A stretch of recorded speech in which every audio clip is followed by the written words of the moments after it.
मैं एक research project में काम कर चुका हूं CSIR, और वो रिसर्च प्रोजेक्ट था फंडामेंटल फिफ्थ फोर्स का। आप जानते हैं यूनिवर्स में 4 फंडामेंटल फोर्सेस है। हमारी एक कल्पना ऐसी है कि वो फिफ्थ फोर्स भी है कोई, और वो एंटी ग्रेविटी है। उसके लिए मैंने मैथमेटिकल फाउंडेशन तक डेवलप किया। पहले तो एजम्पशंस थे, फिर मैथमेटिकल फाउंडेशन में मैं गया, फिर एक्सपेरिमेंटल वेरिफिकेशन का काम हमने शुरू किया। उसी समय हमारे ये बारे में खबर लग गई जर्मनी के कुछ वैज्ञानिकों को, वहां पर एक मैक्स प्लैंक रिसर्च इंस्टीट्यूट है, उनको पता चल गया कि हिंदुस्तान में ऐसा कुछ काम हो रहा है, तो उन्होंने हमको ऑफर कर दिया कि अब तो आप यहां आ जाइए, यहां पे करिए, हम आपको बिलियंस ऑफ डॉलर प्रोवाइड करेंगे। तो हमने कहा नहीं जी, ये संभव नहीं है, हमें तो हमारे देश में कुछ करना है। तो कहने लगे आपके देश में तो फैसिलिटीज नहीं है। तो मैंने कहा नहीं है, तो क्या हुआ? जगदीश चंद्र बसु ने जब काम किया था तो उनको भी फैसिलिटीज नहीं थी, तो क्या वो अमेरिका भाग गए थे रिसर्च करने के लिए? वो यहीं पे रह के काम करते थे। तो फिर उन्होंने धमकी देना शुरू किया कि ऐसा कर देंगे, वैसा कर देंगे। फिर गवर्नमेंट ऑफ इंडिया को उन्होंने कहा कि आप तो प्रेशराइज करिए इन लोगों को। एक ग्रुप था हमारा, वो ग्रुप के वैज्ञानिक इस काम में लगे हुए थे, तो वो कहते थे इनको प्रेशराइज करो, पैसे की मदद से, किसी भी मदद से, ये हमको या तो सरेंडर कर देंगे पूरी रिसर्च, या ये तय कर लें कि पेटेंट हम नहीं लेंगे, वो लेंगे जर्मनी वाले, मैक्स प्लैंक रिसर्च इंस्टीट्यूट। तो मेरे मन में क्या रिएक्शन था वो मैं बताता हूं आपको। ये देखिए सिविलाइजेशन की जो बात होती है वो यहां पे आती है।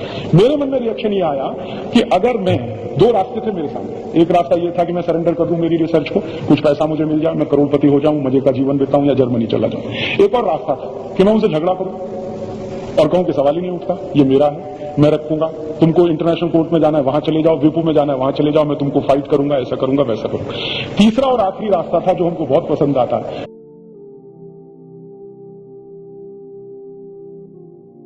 कि हम रिसर्च करेंगे, पेटेंट उनको हो जाए, कोई फंडामेंटल फिफ्थ फोर्स है, और ये भी तय हो जाए कि वो एंटी ग्रेविटी है, तो ये जो सैटेलाइट कम्युनिकेशन का फील्ड है ये तो हमारे लिए बिल्कुल खुल जाएगा।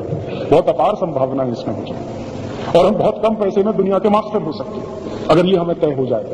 तो मुझे लगता था कि हमारे यहाँ टेक्नोलॉजी बनेगी तो क्या रास्ते पे जाएगी? हम टेक्नोलॉजी बनाएंगे तो सैटेलाइट में इतना ही तो करेंगे कि पता लगाएंगे अपने हिंदुस्तान के रिसोर्सेज के बारे में। स्टार वॉर्स तो नहीं करने वाले। अब अमेरिका के पास अगर यही टेक्नोलॉजी पहुंच जाएगी तो वो तो उसको स्टार वॉर्स में यूज करेंगे। इराक को बम मारेंगे, ईरान को बम मारेंगे, अफगानिस्तान को मारेंगे, उसको मारेंगे। तो मेरे मन में आया कि ये बंदी कर दो ना काम।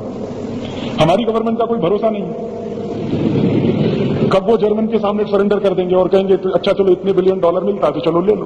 तो गवर्नमेंट का चूंकि भरोसा नहीं और अपने को उनसे झगड़ा नहीं करना, तो एक रास्ता हमने ढूंढ लिया कि इस प्रोजेक्ट को ही बंद कर दो। तो मेरे जो गाइड थे डॉक्टर MP कौशिक, उन्होंने कहा कि जब हमारी ताकत और हैसियत होगी फिर बंद करेंगे, फिर शुरू करेंगे, अभी फिलहाल बंद कर दो। तो हमने प्रोजेक्ट बंद कर दिया।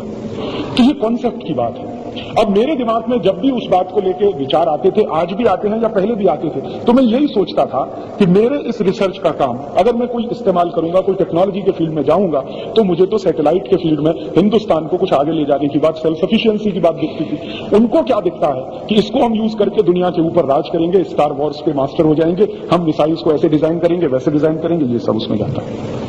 तो ये जो सिविलाइजेशनल कॉन्सेप्ट है ये टेक्नोलॉजी के डेवलपमेंट में बहुत बड़ी भूमिका निभाता है। हमारी सिविलाइजेशन की जो मान्यताएं हैं उसी के हिसाब से हम टेक्नोलॉजी बनाते हैं, और हमारी जो मान्यताओं के विरुद्ध है वो टेक्नोलॉजी में हम नहीं जाते। अब पिछले 20 सालों से क्या हो गया है कि यूरोप की जो मान्यताएं हैं सिविलाइजेशन की, उसके आधार पर उन्होंने जो टेक्नोलॉजी का डेवलपमेंट किया है, वो डेवलपमेंट के आधार पर उन्होंने बहुत सारी ऐसी टेक्नोलॉजी बनाई है जो दुनिया का नाश ही ज्यादा करती है, फायदा तो बहुत कम करती है। आप देख लो यूरोप और अमेरिका के पास इस समय जितनी भी टेक्नोलॉजी है, अगर आप उसको क्लासिफाई करने की कोशिश करें तो 70 से 80% टेक्नोलॉजी उनकी ऐसी है जो मास डिस्ट्रक्शन की, 70 से 80%, और उसमें बिलियंस ऑफ डॉलर नहीं ट्रिलियंस ऑफ डॉलर का इन्वेस्टमेंट है।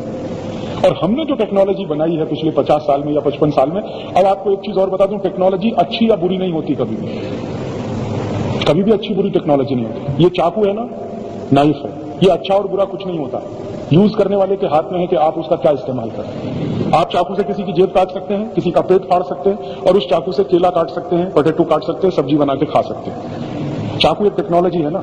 अब अगर आप ये वेस्टर्न लोगों के हाथ में दे दोगे तो वो पेट फाड़ने का सोचेंगे, जेब काटने का सोचेंगे, और हिंदुस्तानी या ईस्टर्न लोगों के हाथ में दोगे तो वो सब्जी काट के ही खाएंगे उससे।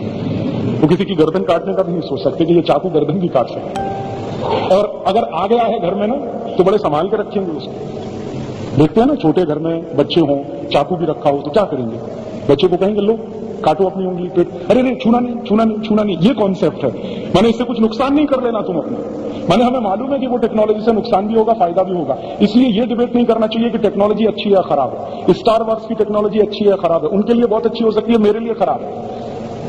ये रिलेटिविटी का सवाल है ना। मेरे लिए मेरे कॉन्सेप्ट में स्टार वॉर्स बहुत खराब हो सकता है, एटम बम बहुत खराब हो सकता है, हाइड्रोजन बम बहुत खराब हो सकता है, केमिकल बम बहुत खराब हो सकता है, एंथ्रेक्स बहुत खराब हो सकता है, लेकिन यूरोप और अमेरिका के लिए हो सकता है वो बहुत अच्छा हो, क्योंकि उन्हें अपना उद्देश्य हासिल करने में वो टेक्नोलॉजी की मदद मिलती है तो वो करेंगे, उनके लिए बहुत अच्छी हो सकती है। तो ये बहस नहीं चलती कभी भी दुनिया में कि ये अच्छा है या ये बुरा है। ये भी बहस नहीं होती कभी भी कि उनकी टेक्नोलॉजी ऊंची है और हमारी नीचे।